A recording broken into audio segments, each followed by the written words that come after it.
Présidente, bonsoir à tous. Donc, sur la commission 7, nous avons 8 rapports à présenter. 7 rapports qui relèvent de la politique culturelle, sportive et associative,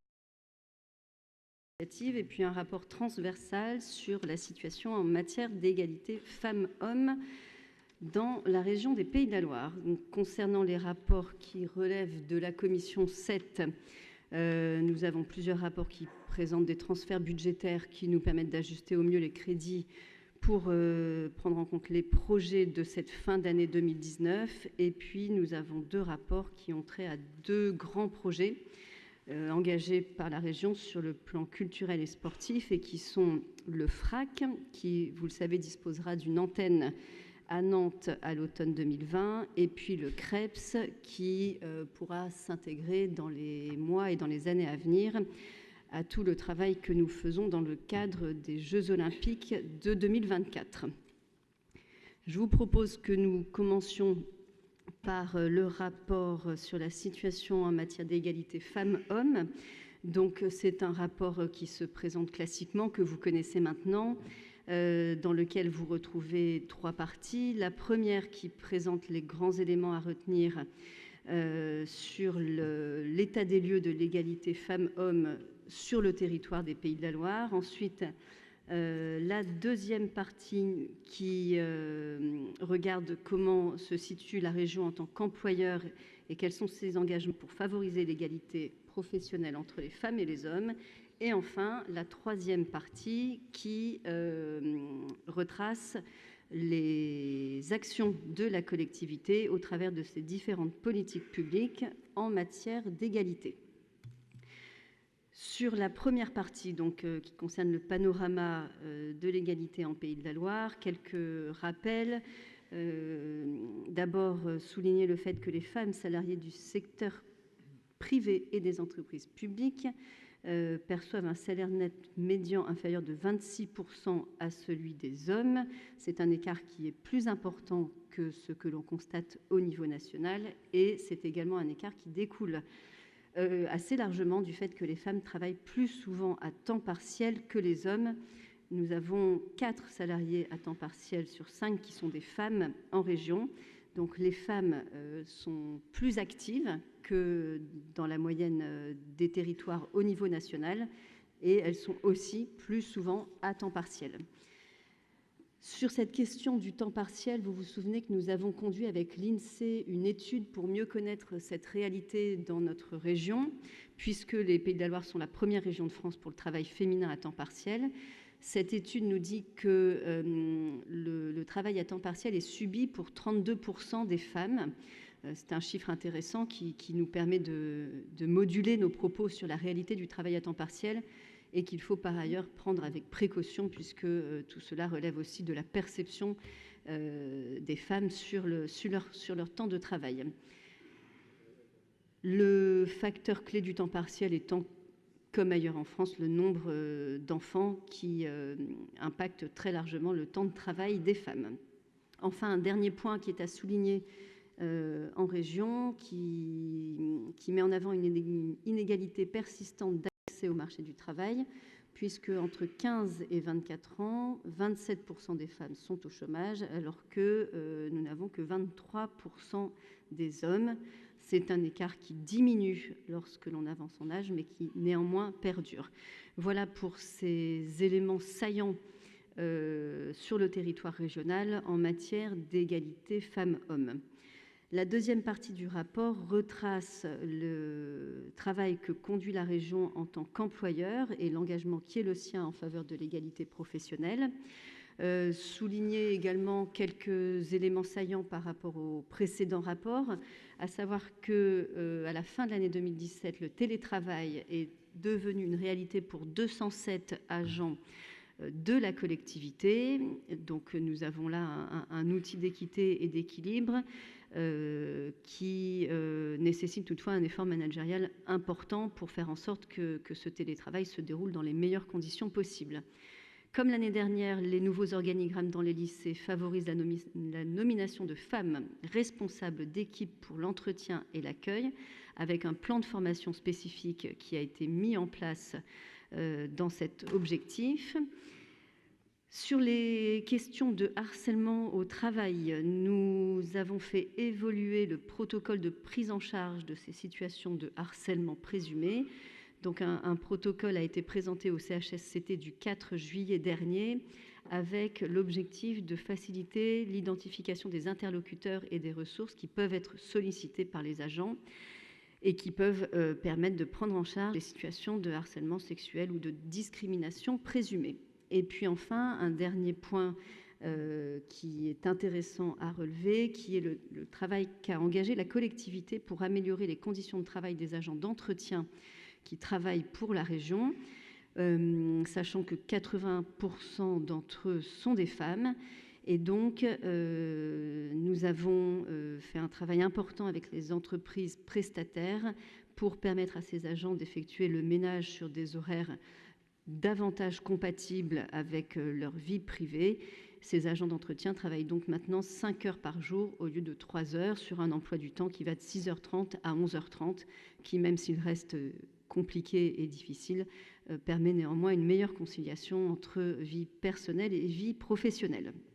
Enfin, la dernière partie du rapport qui concerne les politiques publiques régionales portées dans les différentes commissions de la région, en commençant par la lutte contre les violences faites aux femmes et la lutte contre la grande précarité, un travail qui englobe à la fois le soutien au Centre d'information des droits des femmes et des familles, la mise en réseau et la mutualisation des associations de soutien, l'accompagnement de nombreux acteurs associatifs ligériens dans leurs projets de lutte contre l'isolement, de soutien au public précaire, de parrainage et de prise en charge de familles monoparentales, et en initiant un projet de maillage territorial contre les violences en milieu rural. Projet de maillage territorial sur lequel j'aimerais vous dire un mot. Nous en avons échangé avec les collègues de la commission 7 lundi dernier, avec le travail que nous avons conduit en partenariat avec le Centre d'information des droits des femmes et des familles, en créant une permanence juridique mensuelle sur ces territoires et en mobilisant l'ensemble des acteurs locaux qui sont concernés par la thématique. Donc cette année, nous avons travaillé sur 2 territoires spécifiquement, qui sont Brulon et Saint-Gilles-Croix-de-Vie, donc avec à la fois la création d'une permanence juridique mensuelle et également la mise en réseau des acteurs de proximité. C'est un travail que nous avons initié en janvier dernier, sur lequel nous avons déjà un certain nombre de retours et sur lequel on a déjà constaté que d'abord toutes les permanences étaient complètes sur ces territoires et que sur l'ensemble des femmes reçues, 42% d'entre elles à Saint-Gilles et 56% à Brulon étaient victimes de violences, ce qui est bien supérieur à ce que l'on constate habituellement sur les permanences des CIDFF. Ensuite, nous avons organisé, Madame la Présidente, le 8 mars dernier, un événement sur l'entrepreneuriat au féminin. Et au regard du succès de cette première édition, nous organiserons à nouveau une journée consacrée à l'égalité entre les femmes et les hommes en mars 2020 sur une thématique nouvelle afin de poursuivre le travail que nous avons engagé. Dans le domaine de l'économie, nous travaillons afin de mieux faire connaître au public féminin les soutiens et les aides déjà mises en place. Nous avons apporté un certain nombre de soutiens aux femmes chefs d'entreprise et aux créatrices d'entreprise au travers du soutien, par exemple, à la société Mobidis, le soutien financier à un certain nombre d'initiatives qui encouragent l'entrepreneuriat féminin, le Congrès national de l'association Femmes Chefs d'entreprise, les trophées femmes de l'économie du Grand Ouest et le soutien à la manifestation Chefs d'entreprise moi aussi.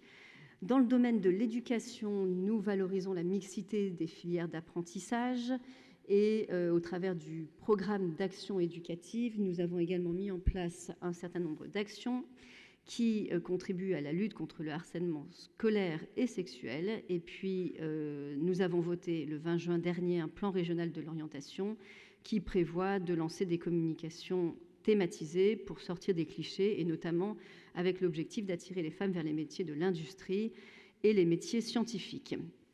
Enfin, un dernier point sur la stratégie de communication de la collectivité, puisque nous apportons une attention particulière aux campagnes de communication qui sont conçus avec l'objectif, là encore, de lutter contre les stéréotypes et les clichés, et qui sont déployés avec des visuels d'hommes et de femmes qui sont diffusés de manière équilibrée. Une attention qui est portée également à l'ensemble des représentations qui peuvent être véhiculées par la communication régionale au travers, par exemple, de la ligne éditoriale du magazine mensuel Ma Région. Et enfin, la région veille autant que possible à une parité ou au minimum une représentation équilibrée entre intervenants et intervenantes lors des différents événements qu'elle organise. Voilà, un mot pour terminer sur l'Observatoire régional des violences faites aux femmes, observatoire qui est porté par l'URSF et soutenu financièrement par la région à hauteur de 35 000 €, un observatoire qui nous permet de mieux connaître la réalité des violences faites aux femmes sur le territoire régional grâce à la production annuelle de statistiques qui sont territorialisées, grâce à des cartographies qui sont à la disposition des associations d'aide aux victimes de violences. Voilà, Madame la Présidente, ce que je pouvais dire de ce rapport sur l'égalité entre les femmes et les hommes pour cette nouvelle année. Je vous propose maintenant de passer à la présentation des rapports de la Commission. Donc, nous allons commencer avec le rapport 74, Action territoriale. Sur ce rapport, nous vous proposons d'inscrire à la décision modificative une dotation de 85 387 € en autorisation de programme. Nous avions, à l'occasion du budget primitif, doté à hauteur de 695 000 € notre dispositif de soutien à l'investissement de projets d'équipement culturel. Le montant disponible à ce jour nous apparaît insuffisant pour faire face aux demandes qui ont été déposées en cette fin d'année. Nous vous proposons donc un transfert de 85 387 € pour prendre en compte des dossiers supplémentaires. Il s'agit notamment de pouvoir accompagner la création d'un complexe cinématographique à Sablé-sur-Sarthe et de permettre l'acquisition d'une nouvelle machine pour le collectif Millefeuille à Nantes. On passe ensuite au rapport 199, livres et lectures. Sur ce rapport, nous vous proposons d'inscrire une dotation de 25 000 € en autorisation d'engagement. Ce sont des crédits qui nous viennent de la direction des lycées, puisque par souci de simplification, c'est désormais la direction de la culture qui pilotera seule le marché public avec le prestataire de ce prix, qui était auparavant copiloté par l'ADL et la direction culture et sport. Et donc, nous vous proposons d'affecter une affectation de 80 000 € pour prendre en charge les coûts d'organisation du prix littéraire des lycéens et apprentis des Pays de la Loire sur l'année 2019-2020. Nous passons ensuite au rapport 315, le rapport art visuel. Sur ce rapport, nous vous proposons d'approuver la convention d'application financière pour 2019 de notre convention de coopération pour le cinéma et l'image animée, donc entre l'État, le CNC et la région des Pays de la Loire.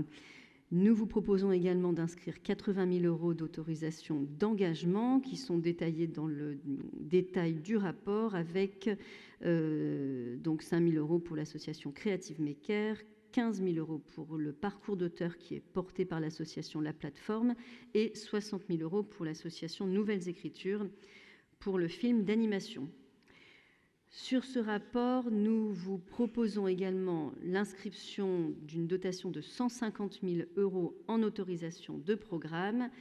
C'est une inscription qui va nous permettre de financer les aménagements du FRAC, donc à la fois dans le cadre de sa nouvelle antenne nantaise qui ouvrira ses portes à partir de l'automne 2020 et également dans le cadre du réaménagement du site de Carquefou, puisque l'arrivée de cette nouvelle antenne nantaise nous conduit à repenser le rôle du Fonds régional d'art contemporain, basé aujourd'hui à Carquefou. Donc, nous proposons de pouvoir permettre au FRAC de disposer de nouvelles réserves. Et puis, nous avons également à réaliser des investissements qui sont liés à la sécurité du bâtiment. Voilà pour ce rapport 315. Nous passons ensuite au rapport 530, Action musicale structurante. Sur ce rapport, nous vous proposons d'inscrire 90 000 € d'autorisation d'engagement. Il s'agit de pouvoir accueillir dans le dispositif Folle Journée en région des Pays de la Loire 2 nouvelles villes qui, dès janvier 2020, deviendront donc partenaires de l'opération Folle Journée. Il s'agit de Châteaubriand et des Sables d'Olonne, 2 villes qui ont fait part à la région de leur intérêt pour accueillir cette manifestation. Les Sables d'Olonne étant une commune qui a beaucoup grossi compte tenu des redécoupages territoriaux qui ont eu lieu récemment et qui devient aujourd'hui la 2e commune de Vendée, et puis Châteaubriand, sur laquelle il y avait une absence de proposition concernant la Folle Journée sur ce territoire du nord de la Loire-Atlantique. Nous continuons avec le rapport 525, le rapport sport, rapport sur lequel nous vous proposons que la région puisse se préparer dès maintenant à devenir un acteur des Jeux olympiques et paralympiques de Paris 2024. Dans ce cadre-là, nous vous proposons d'engager la région pour qu'elle puisse mettre en place un plan d'action ambitieux et notamment, nous vous demandons de bien vouloir approuver la candidature de notre collectivité au label Terre de Jeux 2024. C'est un label qui est porté par le comité d'organisation des Jeux olympiques et paralympiques, label qui a été lancé en juin dernier, sur lequel la région souhaite pouvoir se mobiliser. Et puis, le deuxième volet de ce rapport concerne le CREPS, puisque vous savez que la région est engagée fortement dans la construction d'un nouveau CREPS qui ouvrira ses portes à l'automne 2021 sur la commune de La Chapelle-sur-Erdre, au nord de la métropole nantaise. Et donc, nous aurons là un équipement unique en France qui sera apte à accueillir des délégations étrangères qui souhaiteraient venir s'entraîner en France en amont des Jeux olympiques, donc concrètement dans les 2 années et demie qui précéderont les Jeux. Donc nous vous proposons également, au travers de ce rapport, de bien vouloir valider la candidature du futur CREPS comme centre de préparation aux Jeux olympiques de 2024. Voilà sur le rapport 525, le rapport 388, autonomie des jeunes, sur lequel nous vous proposons d'affecter 300 000 € pour les demandes de remboursement des partenaires du IPAS Culture Sport.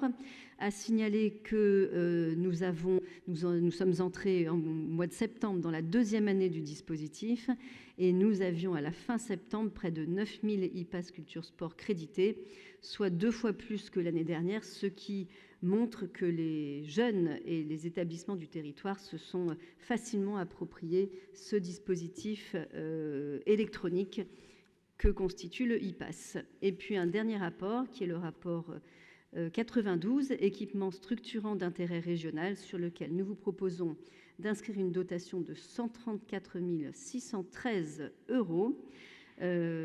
Il s'agit de pouvoir accompagner la création du projet de scène pour les musiques actuelles à La Roche-sur-Yon.